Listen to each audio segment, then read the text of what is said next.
Assalamualaikum warahmatullahi wabarakatuh. Di tengah panas kota, seorang ayah tua bernama Pak Mukidi hanya ingin menjemput putrinya. Namun, perjalanan sederhana itu berubah jadi tragedi saat dua oknum polisi menghentikannya.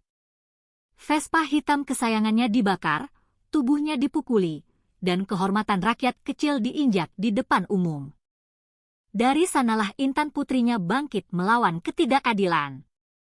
Saksikan cerita lengkapnya di video ini. Jangan lupa like, share, dan subscribe untuk mendukung channel ini. Siang untuk kota besar bagai tungku. Raksasa yang membakar siapapun yang melintas di jalanan. Asap knalpot bus kota bercampur dengan debu membuat udara pengap. Sementara suara klakson kendaraan bersahutan tak henti-hentinya. Di antara riuh itu, seorang pria tua bernama Pak Mukidi tetap setia menunggangi Vespa hitam tuanya. Vespa itu sudah berumur. Catnya mulai pudar. Namun bagi Mukidi, motor itu adalah simbol perjuangan hidup.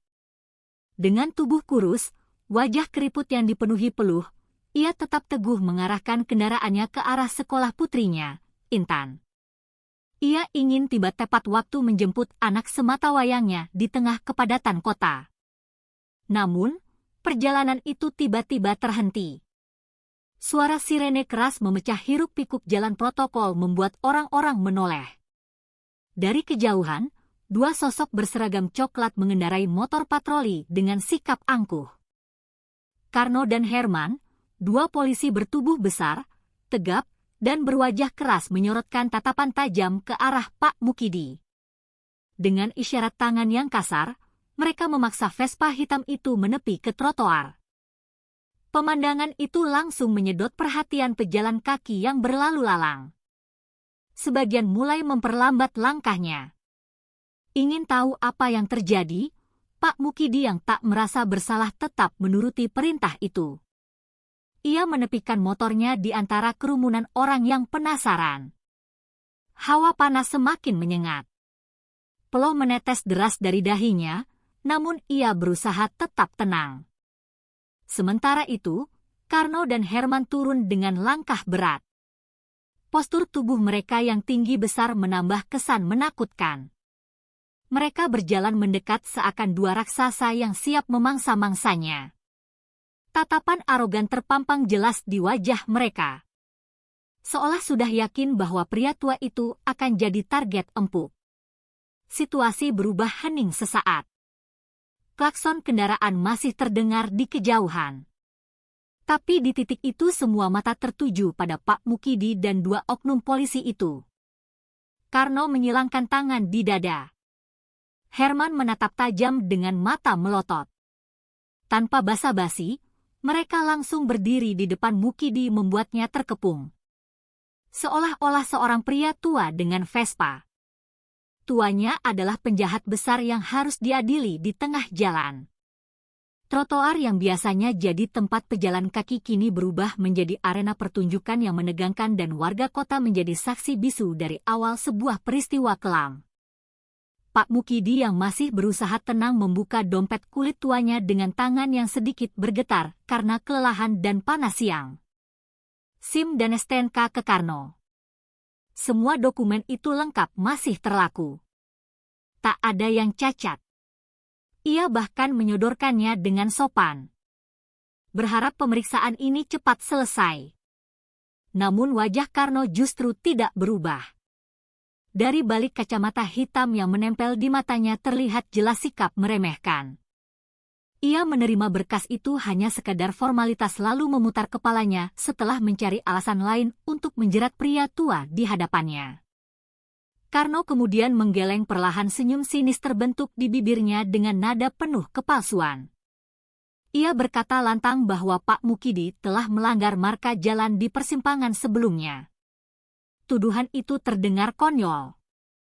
Tidak ada saksi, tidak ada bukti, hanya kata-kata kosong yang dilontarkan dengan penuh percaya diri.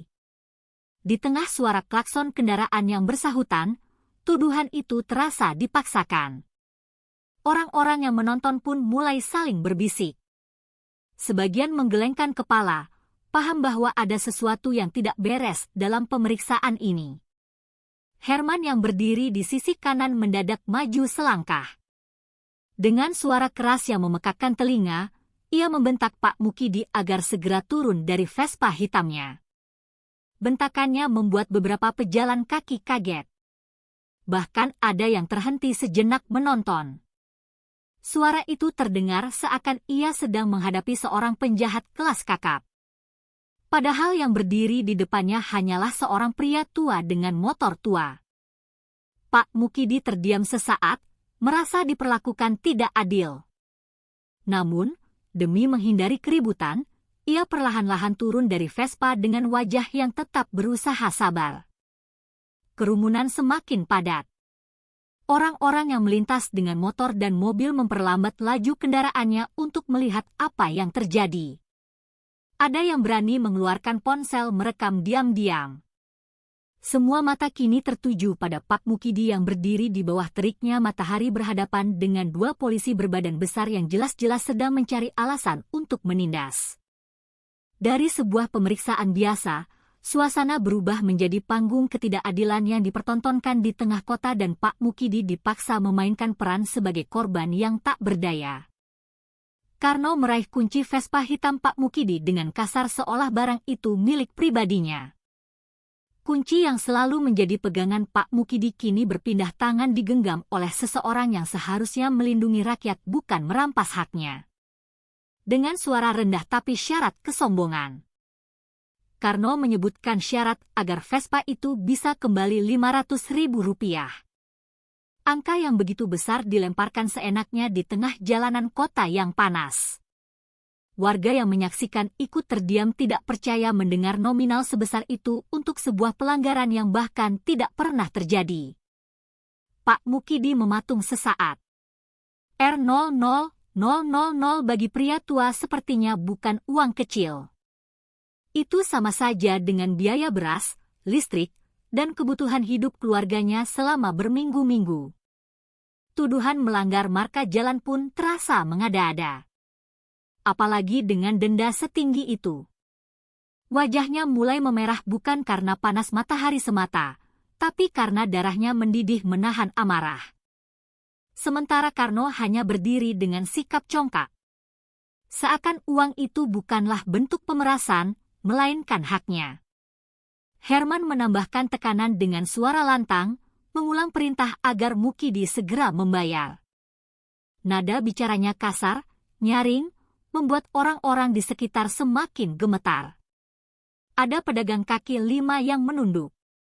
Ada pegawai kantoran yang berbisik-bisik, tapi tak satu pun berani angkat suara.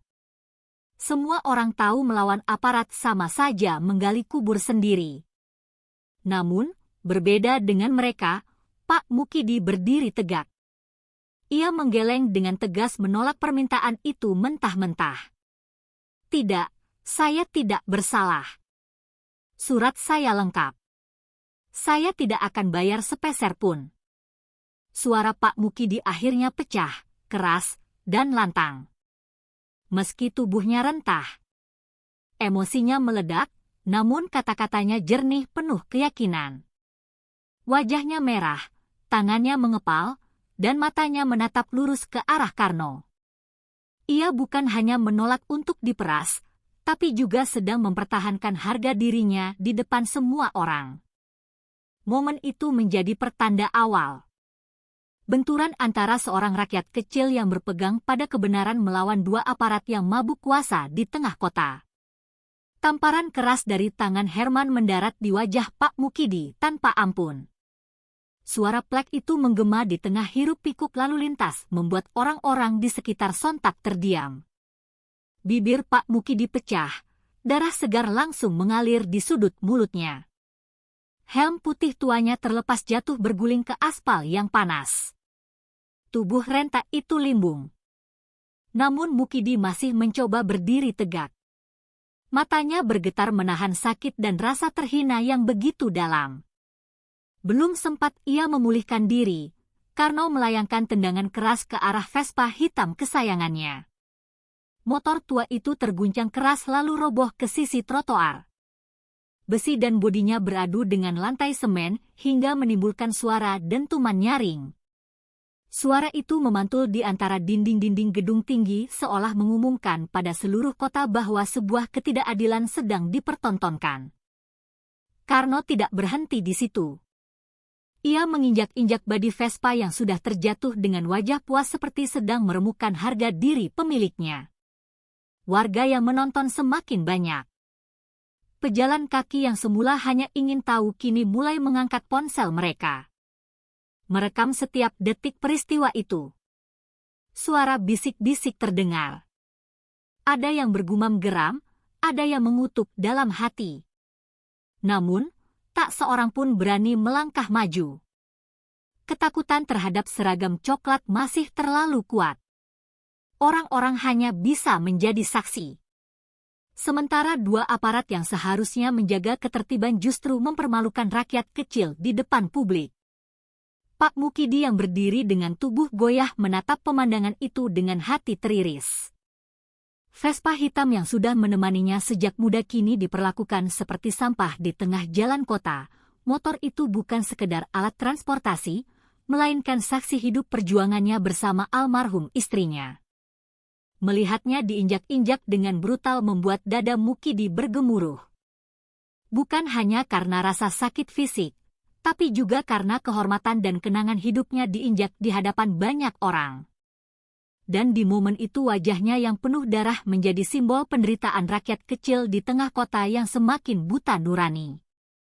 Pak Mukidi yang tubuhnya sudah penuh luka masih berusaha melindungi Vespa hitamnya. Dengan langkah tertati, ia maju ke arah Karno yang terus menendang motor tua itu. Tangannya berusaha menahan, suaranya memohon agar motor itu dibiarkan saja. Namun, sikap Karno justru semakin brutal. Dengan sekali dorongan keras, ia menendang dada Pak Mukidi hingga tubuh renta itu terhempas ke aspal.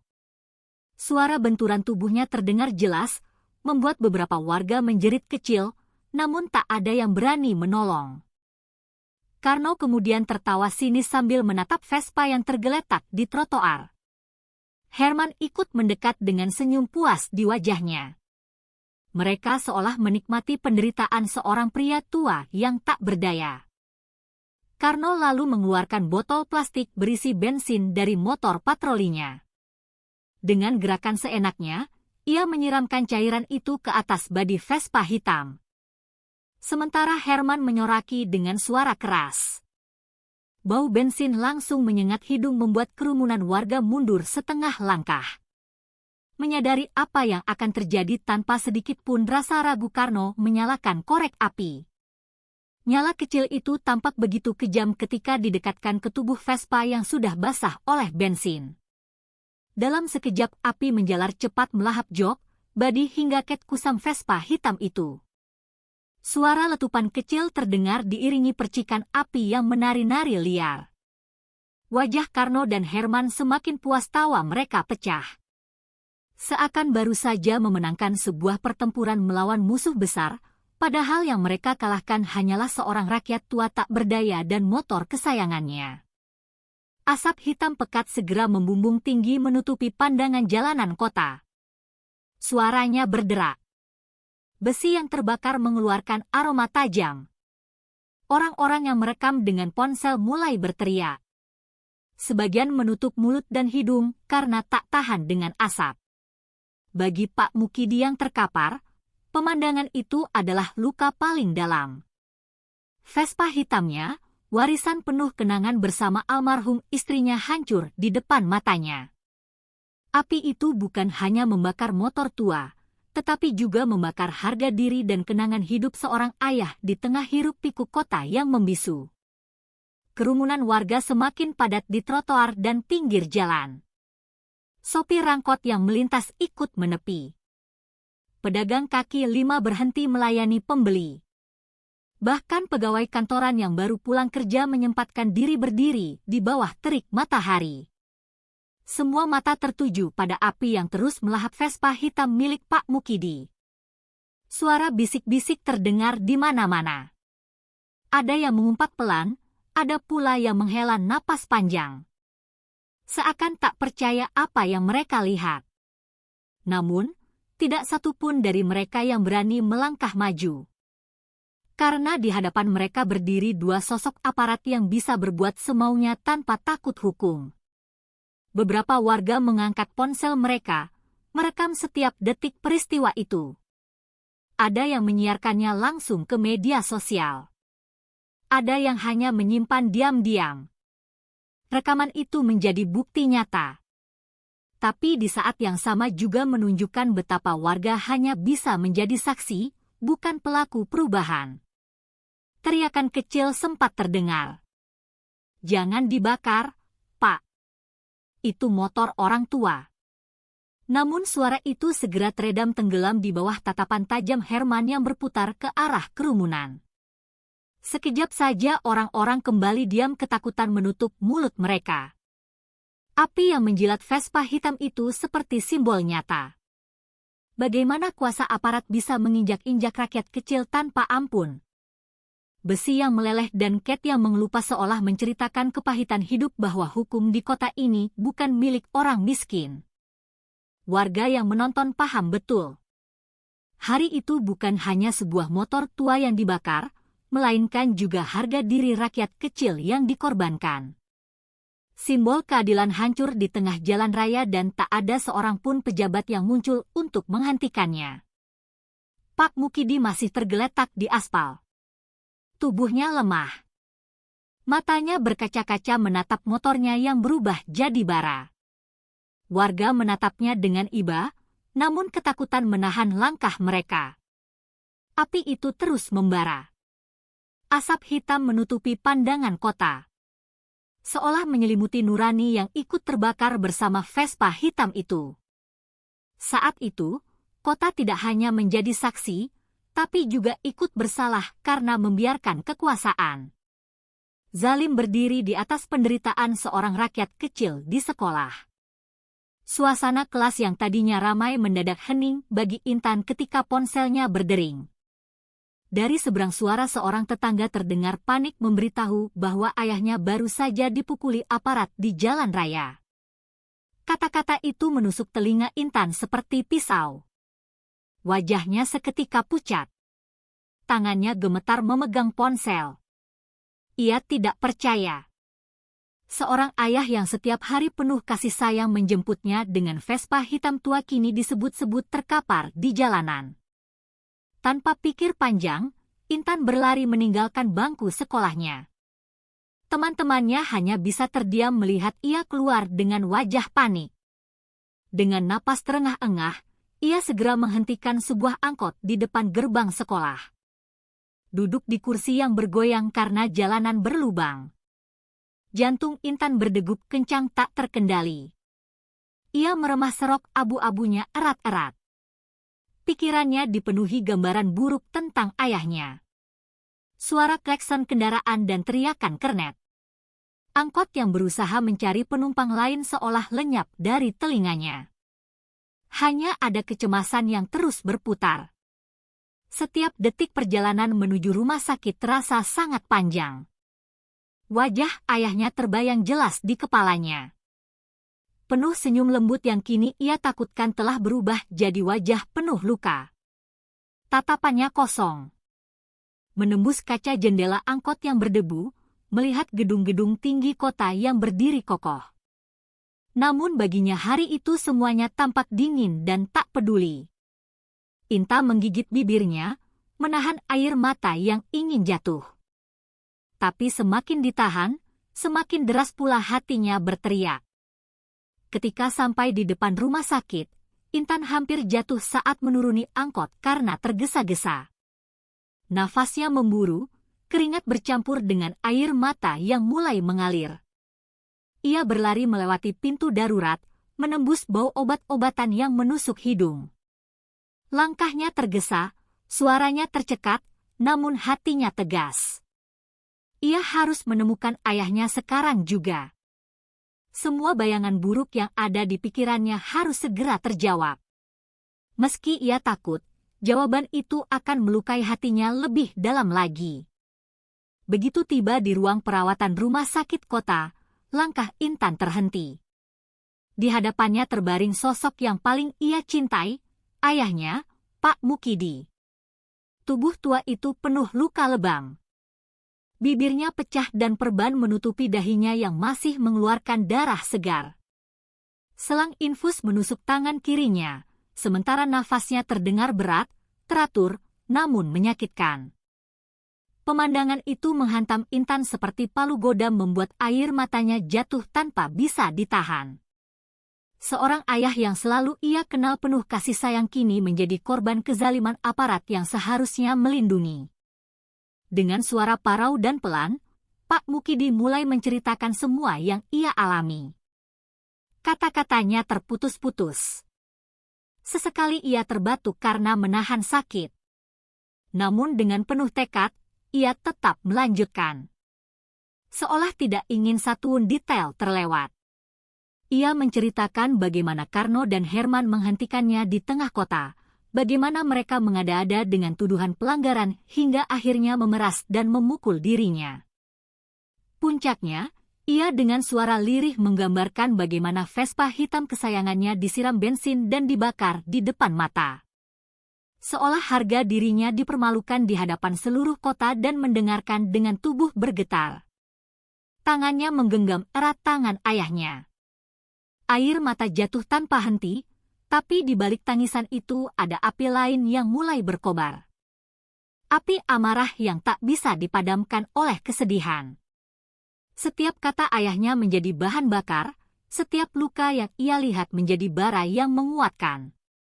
Hatinya bergemuruh, tidak lagi hanya menangisi penderitaan ayahnya, tapi juga menuntut balasan atas kebiadaban yang dilakukan dua aparat itu. Saat Pak Mukidi menyelesaikan ceritanya dengan lirih, ia menatap putrinya dengan mata yang berkaca-kaca. Nak, jangan pernah takut.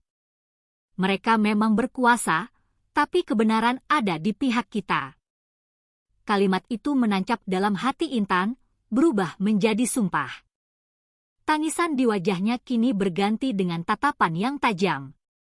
Mulai detik itu dirinya bukan hanya seorang anak yang merawat ayahnya di rumah sakit, melainkan juga saksi dan pejuang yang akan menuntut keadilan untuk ayahnya dan untuk setiap rakyat kecil yang ditindas oleh kekuasaan. Dengan langkah cepat dan hati penuh tekad, Intan melangkah menuju kantor polisi besar yang berdiri kokoh di pusat kota. Bangunannya tampak megah dengan tembok berwarna coklat tua, menjulang tinggi dengan lambang negara terpampang gagah di depannya. Dari luar gedung itu seperti benteng keadilan tempat rakyat mencari perlindungan. Namun di mata Intan, kemegahan itu justru kontras dengan kenyataan pahit yang dialami ayahnya. Ia merasakan gedung itu lebih mirip dinding tebal yang menutupi kezaliman, bukannya rumah hukum yang melindungi kebenaran. Begitu memasuki halaman kantor, tatapan orang-orang langsung tertuju padanya. Seragam putih abu-abu yang masih ia kenakan dari sekolah menjadi saksi bahwa ia datang bukan sebagai penjahat, tapi sebagai seorang anak yang menuntut keadilan bagi ayahnya. Wajahnya masih sembab, namun matanya tajam dan penuh amarah. Langkahnya mantap, tidak goyah meski di sekitarnya ada banyak polisi lain yang memandang dengan sinis. Ia menembus lorong panjang kantor itu menuju ruang utama dengan perasaan seakan sedang melangkah masuk ke sarang serigala. Di meja depan ia bertanya dengan suara lantang tentang keberadaan Karno dan Herman. Namun jawaban yang diterimanya dingin dan mengecewakan. Keduanya tidak berada di kantor. Intan mengerutkan kening menggertakkan giginya. Ia tak percaya begitu saja. Baginya, ketidakhadiran mereka justru tanda bahwa keduanya bersembunyi, melarikan diri dari tanggung jawab. Rasa marahnya semakin membuncah. Tangannya mengepal di sisi tubuhnya, napasnya memburu. Sementara pikirannya berputar penuh dengan pertanyaan, apakah kantor polisi sebesar ini sengaja melindungi dua oknum yang telah menghancurkan hidup ayahnya? Kekecewaan bercampur amarah itu membuat dadanya sesak. Intan berdiri di tengah ruangan menatap sekeliling. Polisi-polisi lain berjalan lalu lalang. namun tak satu pun peduli dengan penderitaannya. Ia merasa kecil di tengah gedung megah itu, tapi tekadnya tetap kokoh. Jika hari ini ia tak bisa menemukan Karno dan Herman, maka ia akan terus menuntut, terus mengejar. Karena bagi Intan, keadilan bukan sesuatu yang bisa ditunda. Ia datang bukan untuk meminta belas kasihan, tapi untuk menunjukkan bahwa rakyat kecil pun bisa berdiri menantang kezaliman meski sendirian. Saat suasana di ruang pelayanan semakin tegang, muncullah sosok berwibawa dengan seragam lengkap. Tanda pangkat menempel jelas di dadanya. Dialah Pak Sigit, kepala polisi di kota itu. Langkahnya pelan, namun penuh tekanan. Setiap orang yang melihatnya langsung memberi jalan.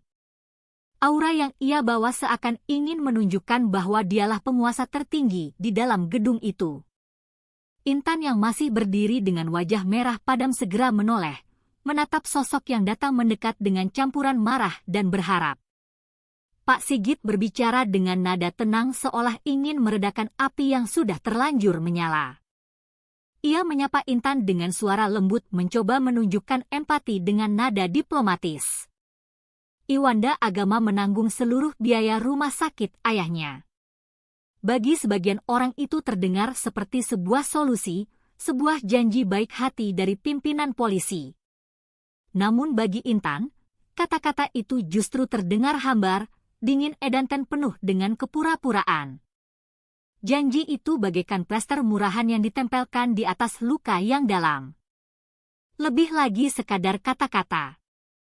Tatapan Pak Sigit membuat Intan merasa tidak nyaman. Matanya memang menatap langsung, tetapi sorotannya penuh keraguan dan misteri. Ada kilatan ambigu yang menyiratkan bahwa ia tawa lebih sebanyak daripada yang ia ucapkan. Intan bisa merasakan bahwa sosok yang berdiri di depannya bukanlah orang yang benar-benar peduli, melainkan seseorang yang sedang berusaha menutupi sesuatu. Setiap detik tatapan itu membuat Intan semakin yakin. Di balik wajah yang tenang itu tersembunyi rahasia besar yang tidak ingin terungkap. Intan mengangguk pelan, namun hatinya menolak untuk percaya. Ia menyadari ada permainan politik yang lebih besar. Ada tembok kekuasaan yang sedang melindungi Karno dan Herman. Ia menelan pahit kata-kata manis itu, tapi sumpah dalam hatinya semakin kokoh. Ia tidak akan berhenti hanya dengan janji ganti rugi. Dakana mengalis lebih dalam akan mengungkap kebenaran yang coba dikubur oleh orang-orang berseragam itu. Karena di balik janji manis seorang kepala polisi, Intan melihat bayangan hitam dari konspirasi kota yang sedang bekerja. Begitu langkah Intan keluar dari pintu utama kantor polisi, udara panas kota kembali menyambutnya. Namun sebelum sempat ia menarik napas lega, tiba-tiba sebuah tendangan keras dari belakang menghantam punggungnya. Tubuhnya terhempas ke depan dan jatuh tersungkur di lantai halaman kantor yang kasar. Rasa sakit menjalar cepat, tapi lebih dari itu, ia merasa dipermalukan di tempat yang seharusnya menegakkan keadilan. Suara tawa sinis terdengar jelas dan ketika ia menoleh, terlihat Herman berdiri dengan wajah bengis. Tangannya terkepal seakan menantang untuk melanjutkan serangan. Tak berhenti di situ, Karno segera bergerak maju, menarik tangan Intan dengan kasar, lalu menyeret tubuhnya keluar pagar kantor polisi. Rok abu-abunya terseret kotor oleh debu dan kerikil halaman. Orang-orang yang berada di luar pagar terkejut melihat pemandangan itu. Di tengah lalu lintas kota yang ramai, seorang siswi SMA diperlakukan seperti penjahat kelas berat. Padahal ia hanya seorang anak yang menuntut keadilan bagi ayahnya. Suara bisik-bisik mulai terdengar di antara kerumunan warga yang berkumpul di seberang jalan. Beberapa bahkan mengangkat ponsel untuk merekam kejadian tersebut.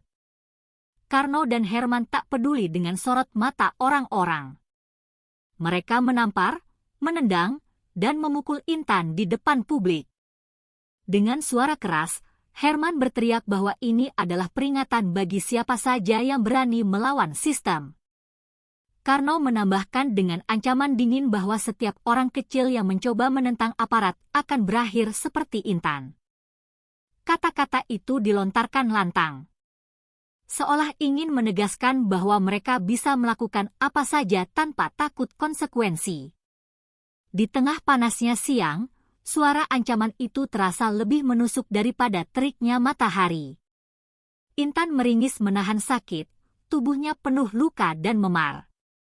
Namun, dalam hatinya, api kemarahan semakin menyala. Meski dipukuli dan dipermalukan di depan umum, ia tidak melihat rasa malu sebagai kekalahan. Justru dari perlakuan brutal itu, ia menemukan bukti nyata bahwa sistem yang ada sudah busuk. Rasa sakit pada tubuhnya berubah menjadi bara dalam jiwa. Tatapannya yang awalnya penuh ketakutan kini perlahan berubah menjadi tajam, membara, dan penuh perlawanan. Ia mungkin terjatuh hari itu, tapi tekadnya untuk bangkit sudah tertanam kuat di depan semua saksi.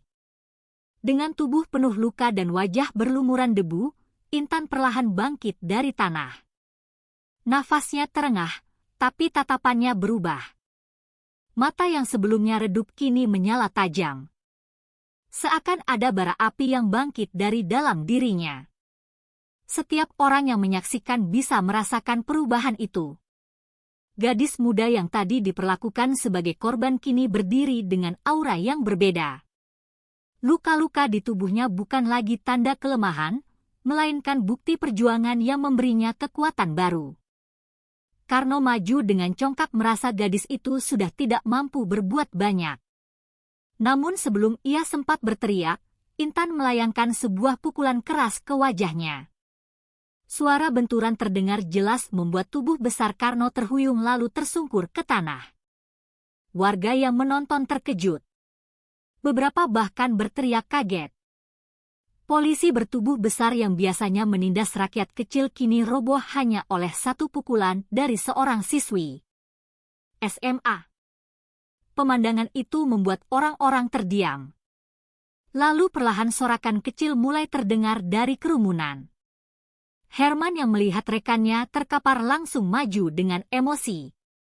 Namun Intan dengan kekuatan yang mengejutkan meraih tubuh besar itu dan mengangkatnya.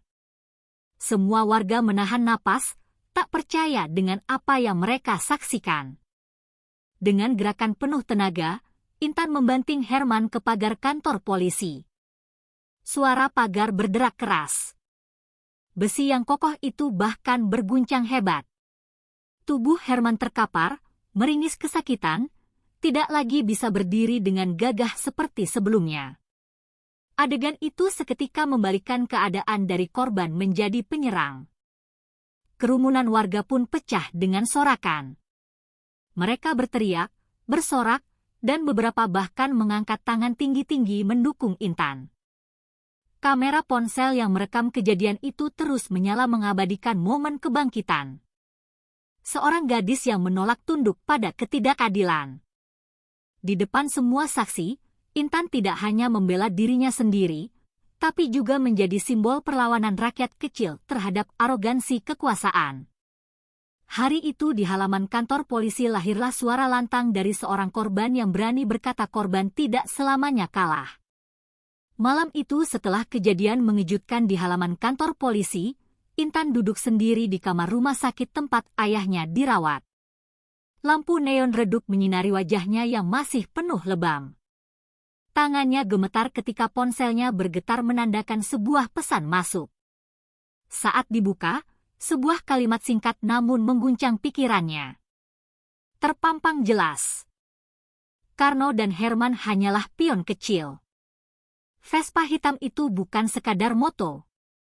Mata Intan membesar, dadanya berdegup kencang. Pesan itu tidak datang dari sembarang orang, melainkan dari seseorang yang tahu lebih banyak tentang rahasia kelam di balik peristiwa siang tadi. Intan terdiam menatap layar ponselnya dengan rasa campur aduk antara marah dan bingung. Pikirannya langsung kembali ke detik-detik ketika Vespa hitam ayahnya disiram bensin dan dibakar. Selama ini ia menganggap motor itu hanya simbol perjuangan ayahnya, saksi bisu kehidupan mereka yang sederhana. Namun kini ia mulai sadar motor itu menyimpan sesuatu yang jauh lebih besar. Sesuatu yang membuat aparat tega mengorbankan harga diri. Seorang rakyat tua di tengah kota. Pertanyaan besar muncul. Apa yang sebenarnya ada di balik Vespa hitam itu? Pesan itu juga menyiratkan kenyataan pahit. Karno dan Herman hanyalah pion. Mereka memang brutal, tapi bukan otak. Di balik semua ini ada tangan-tangan yang lebih berkuasa yang bergerak di balik bayang-bayang. Oknum polisi tingkat atas, pejabat pemerintahan, hingga pengusaha kota disebut-sebut terlibat dalam jaringan besar.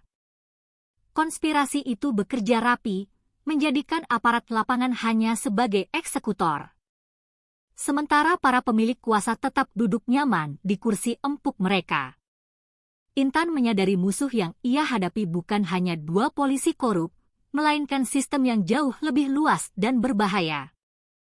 Malam yang sunyi itu berubah menjadi saksi lahirnya tekad baru dalam diri Intan. Ia menggenggam ponselnya erat.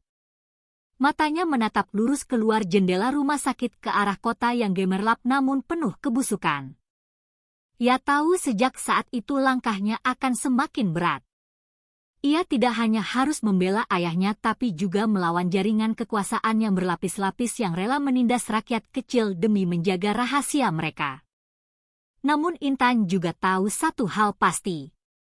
Ia tidak akan mundur sebab kebenaran betapapun coba ditutupi pada akhirnya akan selalu mencari jalan untuk terungkap.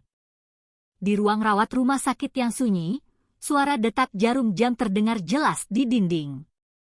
Intan duduk di samping ranjang ayahnya masih menggenggam tangannya yang lemah. Tiba-tiba Pak Mukidi membuka mulutnya, suara parau dan lirih. Namun matanya menyala penuh keseriusan. Dari bawah bantalnya ia mengeluarkan sebuah buku catatan kecil yang sudah lusuh. Sampulnya usang, lembarannya menguning. Dengan tangan gemetar, ia menyerahkan catatan itu kepada Intan. Seolah sedang menyerahkan sebuah pusaka berharga. Ini bukan sekadar buku catatan, ujar Pak Mukidi pelan. Di dalamnya ada nama-nama orang besar, pejabat, polisi, pengusaha, semua yang dulu terlibat dalam kasus besar. Vespa itu dulu saksi bisu. Aku tahu sesuatu yang tidak boleh kulihat. Sejak aku selalu jadi bayangan dalam hidup mereka. Kata-kata itu membuat Intan terdiam. Tangannya bergetar saat membuka lembar demi lembar melihat daftar nama dengan tulisan tangan ayahnya. Beberapa nama terdengar asing, tapi ada pula nama yang sering ia dengar dari berita orang-orang berpengaruh di kota ini. Intan mulai sadar pembakaran Vespa hitam ayahnya bukanlah kebetulan. Motor tua itu bukan hanya kendaraan, melainkan benda yang menyimpan rahasia. Di balik rangka berkarat dan ket kusamnya, ada sejarah kelam yang ingin dihapus dari dunia. Dengan membakar Vespa itu, Karno dan Herman tidak hanya menghancurkan harta kesayangan ayahnya, tapi juga berusaha menghapus bukti yang bisa membuka aib para penguasa. Kesadaran itu membuat bulu kuduk Intan merinding sekaligus menyalakan api baru dalam hatinya. Pak Mukidi menatap putrinya dengan sorot mata yang penuh harap. Jangan biarkan mereka menang, Nak. Kebenaran harus diungkap meski nyawa jadi taruhannya. Kalimat itu terasa berat. Namun, Intan menerimanya dengan tegas. Ia menggenggam catatan itu erat-erat seolah sedang menggenggam amanah suci. Matanya menatap ayahnya penuh keyakinan. Di sanalah ia berikrar dalam hati ia akan melanjutkan perjuangan ini. Sekalipun yang dihadapinya adalah tembok kekuasaan yang kokoh, ia percaya bahwa setiap tembok pasti punya retakan dan lewat catatan inilah ia akan mulai menghancurkannya. Saat Intan masih tenggelam dalam lembaran catatan lusuh itu, tiba-tiba lampu rumah sakit berkelip-kelip lalu padam seketika. Suara mesin pendingin berhenti, monitor pasien redup, dan ruangan mendadak diselimuti kegelapan. Hanya cahaya tipis dari luar jendela yang masuk menambah suasana mencekam. Detik itu juga Intan merasakan firasat buruk. Napasnya terhenti sejenak. Tangannya menggenggam catatan erat-erat seolah itu satu-satunya nyawa cadangan. Suasana rumah sakit yang semula tenang kini berubah jadi lorong gelap penuh ketakutan. Dari kejauhan terdengar langkah kaki berat mendekat. Bunyi sepatu but menghantam lantai koridor teratur dan menekan. Lalu muncul sosok-sosok bertubuh tegap mengenakan seragam polisi gelap. Wajah mereka tertutup masker hitam. Tanpa berkata apapun, mereka masuk ke ruangan dengan gerakan cepat.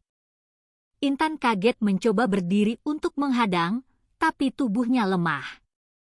Dalam sekejap, 2 orang dari mereka langsung meraih tubuh Pak Mukidi yang terbaring lemah di ranjang. Tanpa belas kasihan, mereka menyeretnya keluar lorong gelap itu. "Jangan!" teriak Intan dengan suara pecah. Matanya basah oleh air mata dan amarah.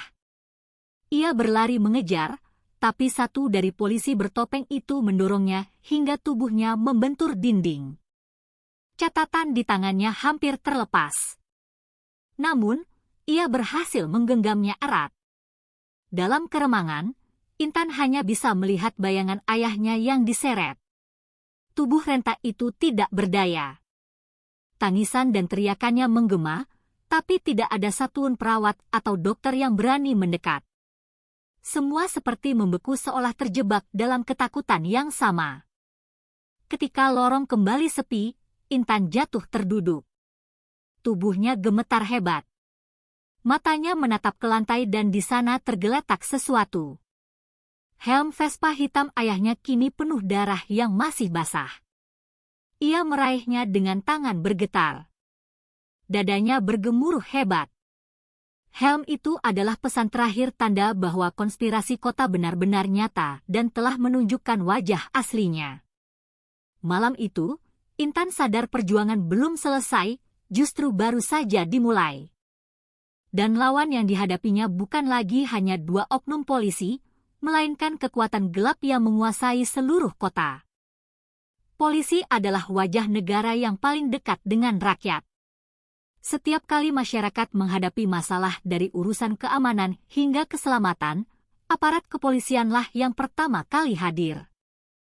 Karena itu, kepolisian menegaskan kembali komitmennya. Polisi harus menjadi pelindung, pengayom, dan pelayan masyarakat. Tugas itu bukan sekadar slogan, melainkan amanah yang melekat pada setiap seragam coklat yang dikenakan. Seorang polisi tidak boleh melupakan jati dirinya sebagai pelindung rakyat, sebab di pundaknya melekat kepercayaan seluruh bangsa.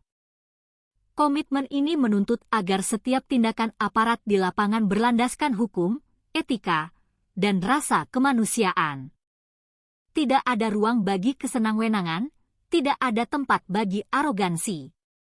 Seorang polisi sekecil apapun tindakannya mencerminkan wajah institusi yang lebih besar. Jika ia bertindak kasar, maka rusaklah citra seluruh kepolisian.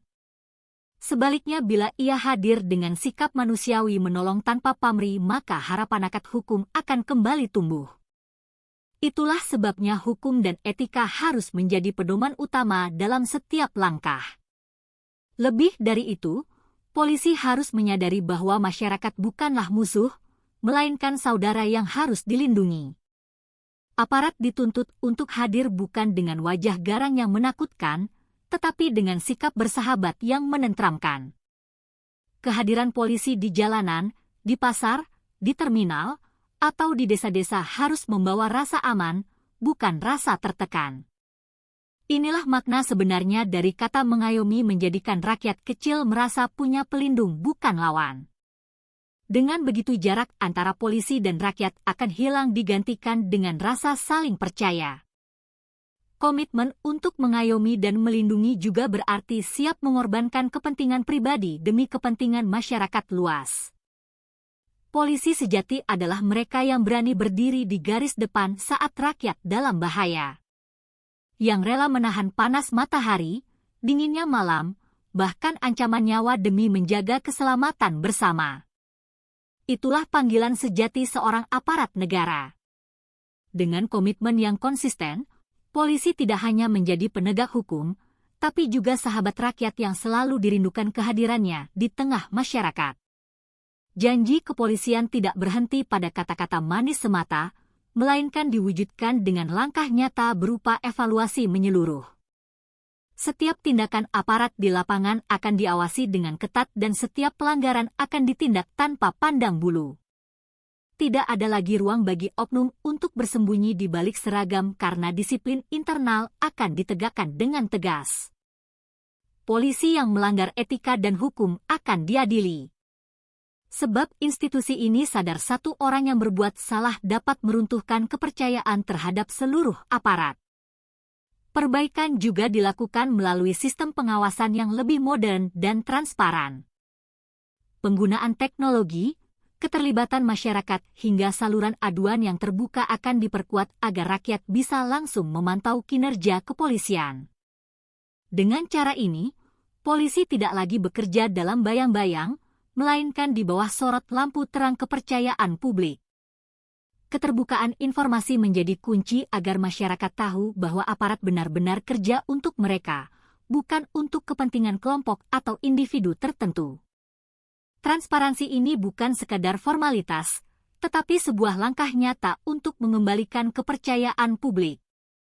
Masyarakat berhak tahu bagaimana kasus ditangani, sejauh mana proses hukum berjalan, dan bagaimana aparat mempertanggungjawabkan tindakannya. Dan dengan membuka diri pada rakyat, polisi menunjukkan bahwa mereka tidak kebal kritik. Justru kritik itulah yang akan menjadi bahan bakar untuk memperbaiki diri dan memperkuat integritas. Di era keterbukaan, polisi harus belajar berdiri sejajar dengan rakyat, bukan di atas rakyat. Tujuan akhirnya jelas, menghadirkan keadilan yang nyata dan dapat dirasakan.